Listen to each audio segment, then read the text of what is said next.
నమస్కారం, మనో కథలకు స్వాగతం.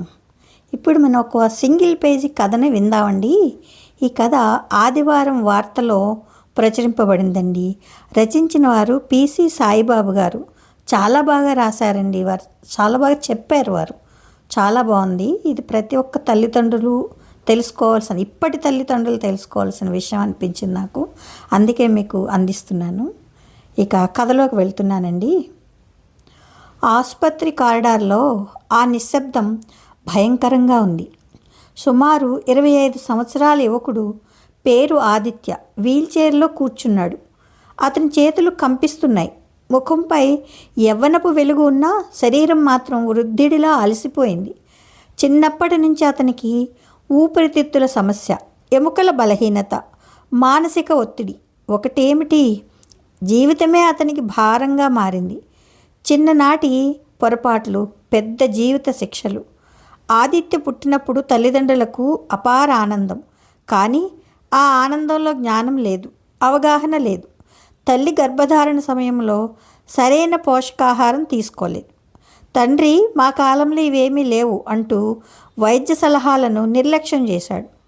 పిల్లాడు ఏడ్చినా, ఆకలైనా, భయమైనా అన్నిటికీ ఒకే పరిష్కారం: ఫోన్ చేతిలో పెట్టే, నిశ్శబ్దంగా ఉంటాడు. ఆటలు లేవు, సూర్యకాంతి లేదు, భావోద్వేగాలకి స్థానం లేదు. మంచి మార్కులు తెచ్చుకోవాలి, మా ఆశలు నెరవేర్చాలి, అంతే. అతని మనసు ఎప్పుడూ ఇలా ఒత్తిడిలోనే పెరిగింది. బాధ నుంచి ప్రశ్న దాకా పెద్దయ్యాక ఆదిత్యకు తెలిసింది, తన అనారోగ్యానికి చాలా కారణాలు జన్యుపరంగా వచ్చినవి కాదు, అవి పెంపకంలో జరిగిన నిర్లక్ష్యపు ఫలితాలు అని. ప్రతి రాత్రి నొప్పితో నిద్రలేచే వేళ అతని మనసులో ఒకే ఒక ప్రశ్న: నా పెంపకం గురించి ఏమాత్రం అవగాహన లేని వాళ్ళు నన్ను ఎందుకు కన్నారు? ఆ ప్రశ్న అతన్ని కోర్టు మెట్లు ఎక్కేలా చేసింది. కోర్టు హాలు నిండా మౌనం. తల్లిదండ్రులను కోర్టుకు లాగుతున్నావా? జడ్జి ఆశ్చర్యపోయాడు. అవును సార్, శిక్షించడానికి కాదు, మార్పు కోసం. ఆదిత్య స్వరం నిశ్చలంగా ఉంది. కేసు దేశవ్యాప్తంగా చర్చకు వచ్చింది. తల్లిదండ్రులపై పిల్లలు కేసులు పెడుతున్నారా?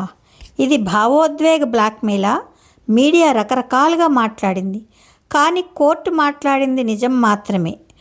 ఆదిత్య వాదన: గౌరవ న్యాయమూర్తి గారు, తల్లిదండ్రులు కావడం ఒక హక్కు కాదు, ఒక బాధ్యత. ఏ మాత్రం అవగాహన లేకుండా పిల్లలను పెంచడం వల్ల నా శరీరం జీవితాంతం బాధపడుతోంది. నా మనసు ఇప్పటికీ భయాల్లోనే ఉంది.